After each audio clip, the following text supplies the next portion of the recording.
Hello, JEE aspirants. Are you appearing for upcoming JEE Mains 2026 exam? Then this video is for you. We are going to solve electrostatic force PYQs with concept clarity. Electrostatics PYQ में सबसे ज्यादा confusion symmetry को लेकर होता है, पर इस video के बाद आप इस क्वेश्चन को विजुअलाइज करके 20 सेकंड्स में क्रैक कर लोगे। दो charges plus Q and plus Q दिए गए हैं, x इक्वल्स टू माइनस ए और x इक्वल्स टू प्लस ए पर। ओरिजिन पर एक छोटा चार्ज है Q not equals Q by two. इस क्यू नॉट को हम y एक्सिस के अलोंग एक छोटा डिस्प्लेसमेंट देते हैं y, जहां y a से बहुत छोटा है। हमें पता लगाना है नेट फोर्स किस क्वांटिटी के प्रोपोर्शनल होगी। यहां सिमेट्री सब कुछ डिसाइड करती है। दोनों plus Q charges Q not को रिपेल करेंगे। हॉरिजॉन्टल कंपोनेंट्स कैंसिल हो जाते हैं और वर्टिकल कंपोनेंट्स ऐड हो जाते हैं। हर चार्ज से डिस्टेंस होता है root of a square plus y square. Force magnitude 1/4 pi epsilon not into q not divided by a square plus y square. Vertical component is f multiplied by y upon root of a square plus y square. और क्योंकि charges दो हैं, total vertical force is twice of this. अब use करते हैं small displacement condition. y is much smaller than a। इस condition में root of a square plus y square almost a हो जाता है और denominator a square plus y square a square की तरह बिहेव करता है। सिंप्लीफाई करने के बाद फोर्स डायरेक्टली प्रोपोर्शनल मिलती है डिस्प्लेसमेंट y के। Final result force is proportional to y। Correct option 1। Electrostatics PYQs का गोल्डन रूल, सिमेट्री आइडेंटिफाई करो, कंपोनेंट्स में रिजॉल्व करो और small displacement generally means force will be proportional to displacement. Question clear हुआ? अब अगली problem tackle करते हैं। अब सॉल्व करने वाले हैं एक classic electrostatics problem JEE main 2019 से। सेटअप सिंपल है। तीन चार्जेस एक्स एक्सिस पर प्लेस्ड हैं।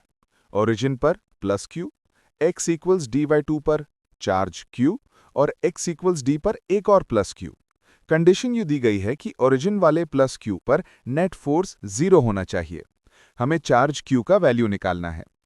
सबसे पहले ओरिजिन वाले प्लस क्यू पर फोर्स का कॉन्ट्रीब्यूशन देखते हैं, जो दूर वाले प्लस क्यू से आता है, जो एक्स इक्वल्स डी पर प्लेस्ड है।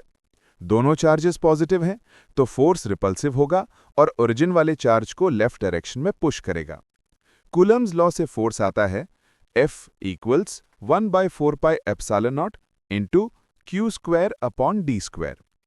नेट फोर्स 0 तभी पॉसिबल है जब क्यू वाले चार्ज की फोर्स इस रिपल्सिव फोर्स को परफेक्टली कैंसिल करे। इक्वल मैग्नीट्यूड ऑपोजिट डायरेक्शन, मतलब क्यू से आने वाली फोर्स राइट डायरेक्शन में होनी चाहिए, यानी अट्रैक्टिव। और अट्रैक्टिव तभी होगा जब Q नेगेटिव हो। तो पहला conclusion, Q must be negative. अब मैग्नीट्यूड कैलकुलेट करते हैं।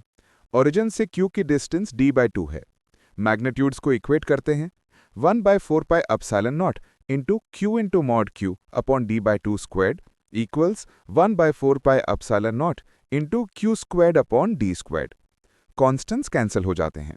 ध्यान रहे d/2 का स्क्वायर्ड है d स्क्वायर्ड बाय 4, तो इक्वेशन बन जाती है 4 cube mod q upon d squared equals q squared upon d squared. D squared और क्यू कैंसिल करने के बाद मिलता है 4 मॉड क्यू इक्वल्स क्यू, यानी mod q equals q by 4। और क्योंकि पहले ही डिसाइड कर चुके हैं कि क्यू नेगेटिव होगा, फाइनल आंसर है q equals minus q by 4। Option 3 is correct. चलिए अगला सवाल देखते हैं। ये भी जेई का एक सॉलिड कॉन्सेप्ट अनलॉक करेगा। You'll be shocked how easy this becomes once you look at it the right way. JEE aspirants, watch this carefully. हम JEE Mains 2019 का एक इंटरेस्टिंग प्रॉब्लम सॉल्व करने जा रहे हैं, जिसमें चार्ज डिस्ट्रीब्यूशन, गॉसेस लॉ और फोर्स इक्विलिब्रियम तीनों कॉन्सेप्ट्स एक साथ यूज होंगे। हमें एक स्फीयर दिया है जिसका रेडियस r है और जिसमें चार्ज डेंसिटी नॉन यूनिफॉर्म है। वो हमें दी हुई है rho of r is equal to kr। Sphere का टोटल चार्ज 2q दिया हुआ है। हमें फाइंड करना है कि सेंटर से कौन सी डिस्टेंस a पर रखे गए दो चार्जेस, दोनों minus q, 0 net force feel करेंगे। Now you can see here that both charges minus q and minus q should be inside the sphere, तभी उन पर net force 0 होगा। If we put them outside the sphere, then net force on them will not be 0. So here we are considering that both charges are inside the sphere at a distance from the center of the sphere and are placed on diametrically opposite points. अब सबसे पहले step में हमें constant k निकालना होगा, क्योंकि 2q total charge का relation k के साथ इंटीग्रेशन से मिलेगा। वॉल्यूम एलिमेंट लेंगे, dv is equal to 4 pi r square d r, तो 2q is equal to integral 0 to r के r into 4 pi r square into d r हो जाएगा। इंटीग्रेशन सॉल्व करके सिंप्लीफाई करने पर k is equal to 2q upon pi r to the power 4 मिलता है। अब आते हैं फोर्स इक्विलिब्रियम पर। एक एक्सटर्नल चार्ज, मान लो चार्ज A, तभी जीरो नेट फोर्स फील करेगा जब चार्ज B से मिलने वाला रिपल्सिव फोर्स स्फीयर से लगने वाले अट्रैक्शन फोर्स को एग्जैक्टली बैलेंस कर दे। Force on A due to B equals to 1 upon 4 pi epsilon not into q square divide by 4a square, क्योंकि दोनों चार्जेस माइनस क्यू हैं और उनके बीच का डिस्टेंस 2a है। दूसरी side force due to sphere equals to q into electric field at A होगा, तो हमें इलेक्ट्रिक फील्ड एट ए निकालना पड़ेगा। गॉस लॉ लगाने के लिए रेडियस ए का गॉसियन सरफेस लेते हैं। इनक्लोज चार्ज होगा q enclosed in sphere of radius a is equal to integral 0 to a k r into 4 pi r square into d r, and that will be equal to pi k a to the power 4। अब k का value put करते हैं, तो यहां से Q enclosed आ गया 2q into a to the power 4 divided by r to the power 4। अब according to Gauss law electric field at A equals to 1 upon 4 pi epsilon not A square multiply by Q enclosed. इससे electric field बन जाता है E of A is equal to 1 upon 4 pi epsilon not multiply by 2Q into A square divide by R to the power 4।